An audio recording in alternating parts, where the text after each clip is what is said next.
So if you guys have noticed, we wear the same things in multiple tailgate talks. It's because we filmed multiple tailgate talks wearing the same things. Not because we never change. Yeah. They smell really bad. So this is a special one for us because we're changing a lot of things. And somebody just told me the other day, he was an old guy, he said the only constant thing in life is change. And I was like, holy cow, that's so true. Yeah. Good advice. So we're changing the name that we operate under. So we've been at this for, I think, a decade. Yeah. Jake and I, when we were just young bloods, were like, hey. Not actual bloods, just young. Yeah. Young whippersnappers. There you go. We are from Ontario, Ohio, not Canada. We were both athletes throughout school.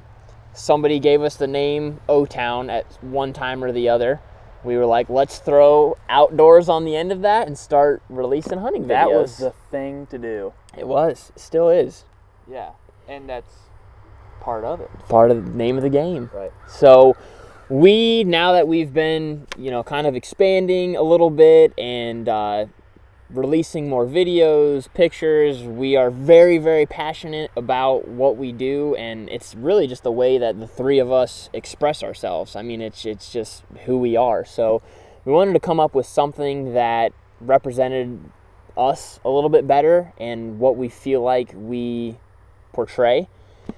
So here it is, the Venari Effect. That's it. So a little bit of the thought process behind this. Nick started by giving some backstory about where we came from and how we got to this point right now.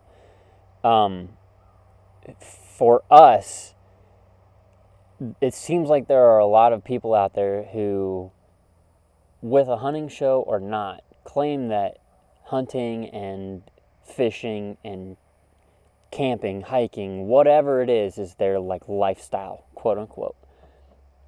But that's such a difficult thing to capture in a name. And so we've tried to do since we started these tailgate talks is think a little bit deeper into who we are as individuals, who we are as a group, why we have fallen in love with hunting and everything that it encompasses, and then how that impacts the rest of our lives, as well as how the rest of our lives influences hunting and the way we go about doing things. And so, like Nick started by saying, the only constant in life and in the universe at large is change itself.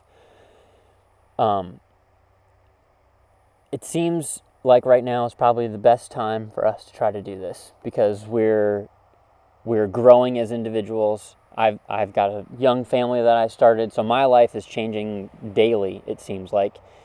We're dipping our feet more and more into the real world each and every day, becoming more involved in the community at large and just learning about life through our own experiences.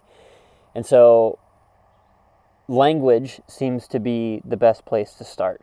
We talk about things all the time. That's what people do. That's how we communicate, is through words and phrases and sentences and paragraphs. So what does Venari mean then, Jake? The word Venari comes from the root Latin word of vener, which means to hunt. But that's one thing that I really wanted to talk about with this, because we thought, how long have we been considering this? A year and a half? We've been thinking about this? A while, yep. So don't get the idea that this is just a button that we pushed and we thought, yep, we're just going to do that. We've actually invested a lot of time and energy into trying to develop this idea. And vener is part of that. Venari is part of that. Venari is the conjugate for hunt, which is I hunt. Just like in Spanish, you have a word where there's a root word and then you can change the ending of it to say I fish or we ride bikes or whatever it is. Same thing in Latin. And that word to the Latin speaking people meant a lot more than just going out and killing animals. It literally was their lifestyle. Vener meant to hunt in a way that was encompassing drive and determination and persistence and the idea of not giving up and constantly striving to be better and passionately loving people and your community and the world around you at large. And so, well, it was a lot different then too than it is now. They literally had to, Yeah. like Donnie Vincent says, they had to be successful hunters or they wouldn't be. yep. And so the word to hunt, it didn't just mean going out and killing for sport, which I think is one thing that as a community in the United States we take for granted a little bit, because we do focus on antler size and we do things to make sure that we are successful on big game animals. And that's all well and good, and we are fortunate that we live in a country with fish and game departments that allow us to do that kind of thing. But like you said, it was a matter of life and death for them. And so the action of hunting wasn't just going out and running an arrow through a white-tailed deer at 20 yards. It literally was their means of surviving, and it was their most human element, was going out and securing food for their family and for their community at large. So When we've talked like about the whole name change and stuff, the Venari Effect, I wanted that to be clear with how we came across with that. Like, to me, I would hear the word Venari and have no idea what the heck that means. So which like, is true. Latin's a dead language, so Right, nobody speaks yeah. it anymore. Unless we tell you, you're not going to know what it means. right, so you breaking that down a little bit helps. And then if you take the whole name, you know, the Venari Effect as a whole, I think, what are we going for with that? How that translates and resonates in our lives and what hunting itself does for us, correct? Exactly. Like I think it's something that hunters very often, even the most experienced and well-seasoned veterans, can't ever explain. We all have that friend or that family that doesn't quite grasp what we do. They know that we do it, but they don't really understand why.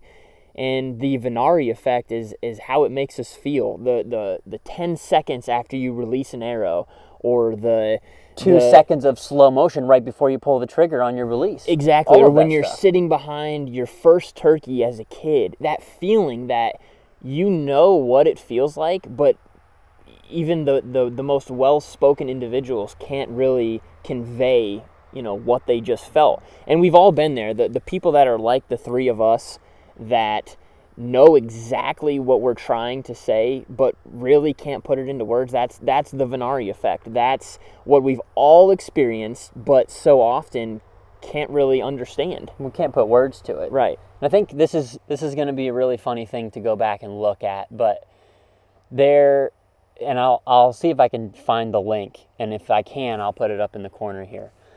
One of the very first videos that we ever produced when we started the journey of actually being filmmakers in the hunting world. Do you remember the intro we started it with?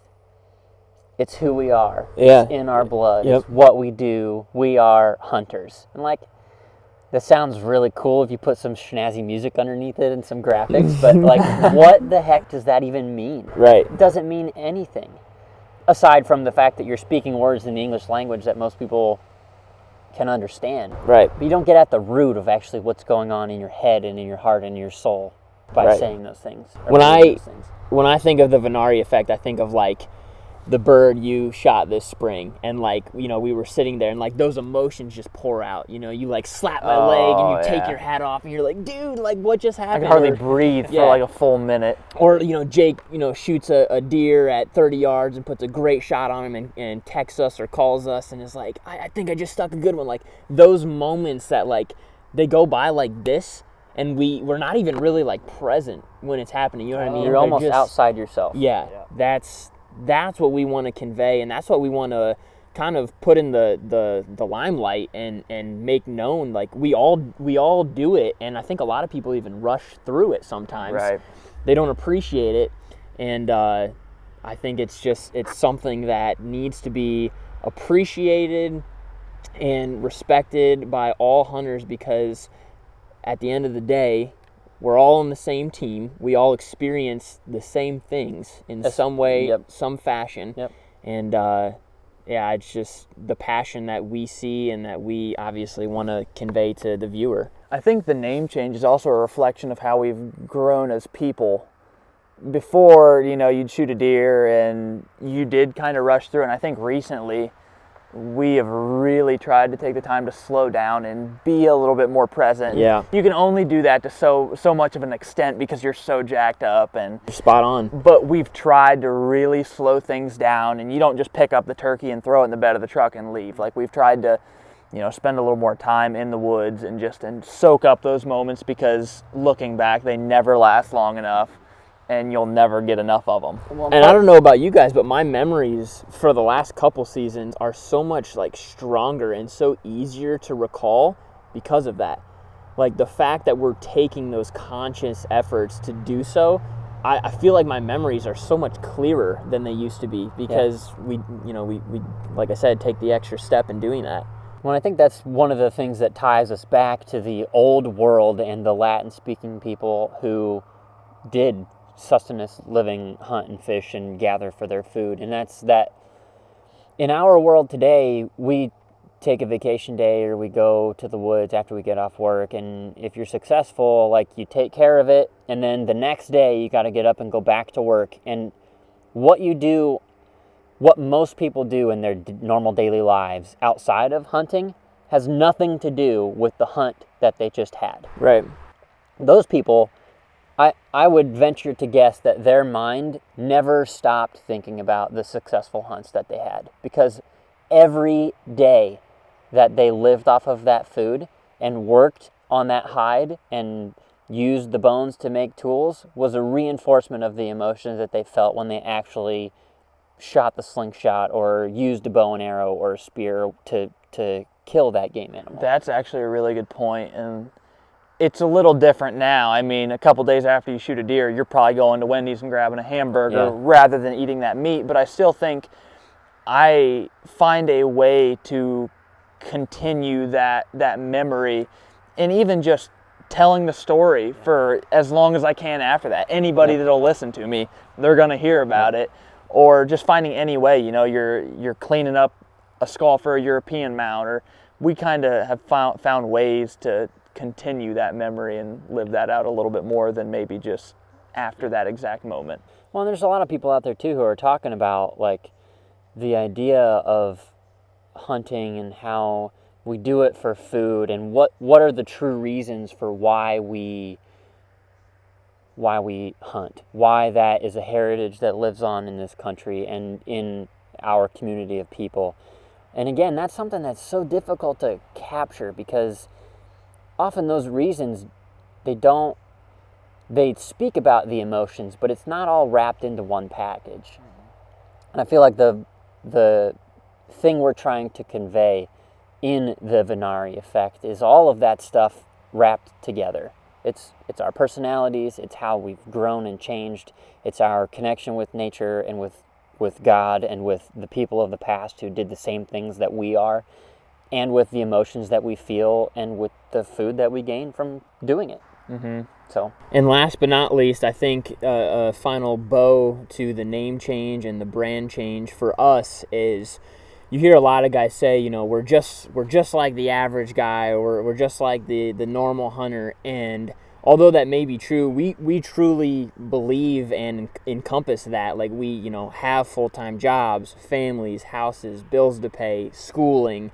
A lot of times, if you see one of our hunts on the YouTube channel or on Instagram, we probably just left work or probably have a prior commitment to get to later on that day. So, and we're hunting 40 and 50 acre pieces. We're not hunting 200 acre farms. And right. We don't get to travel to outfitters and things like that. We're not leasing. No. None of that. So we want to, and hopefully if you've been a follower from the beginning, or if you know us at all, hopefully that we are genuine people, and we want to really connect and relate to that average hunter. We don't think we're better than the next guy. If it's your first year hunting and you have questions, or if you've been a veteran, like, we want to talk to you, and we want to relate and connect and swap stories and share memories. That's what we're in it for, because at the end of the day, like we said at the beginning, we're all on the same team, and it seems like more and more there's a lot of divide between people that are, ultimately have the same goals and share the same passion and love for the sport of hunting. And we want to kind of break that barrier down and make sure we all are connected as one, within the Venari Effect and the brand that we want to, convey. Yeah. So I guess to end this video in the name explanation and the branding moving forward, one of the things that you're going to see from us is a consistency of content release. We're going to put out a schedule here about when, what day and times, and this is going to be weekly, that you can expect to see content from us. That may or may not include any of the hunting content that we actually get into as the season progresses. What you can also do is, if you have questions or if you want to know more about the process of trying to change that name or the things that we did to try to come up with and develop the brand and the identity, the logo behind the brand, feel free to reach out to us on any of our platforms, and we'd be happy to chat with you about those things in more detail, because we can only touch on so much of it here in a video. And Right. I mean, we could sit here for a year and a half and talk about it. That's how long we did talk about the change. So if you want to know more about that process, just reach out and let us know. Yeah. Another thing they can expect too, we've all been studying Latin. This is all 100% going to be filmed in Latin. We right? will have subtitles so that everyone knows what we're saying. Oh my god. I've been waiting to get that one. So if you've been following us and you're noticing the change, thank you guys for, following along and consuming. Is that right? Is that the right word? Consuming our content? I hear people say that. If you're new to the channel, we appreciate it, and we hope to interact with you at some time or another. Thank you guys for watching. All right. Take 1. Talking about why we're ditching Otown Outdoors. We're ditching Otown Outdoors? You talk about it and you're like, what? Guys!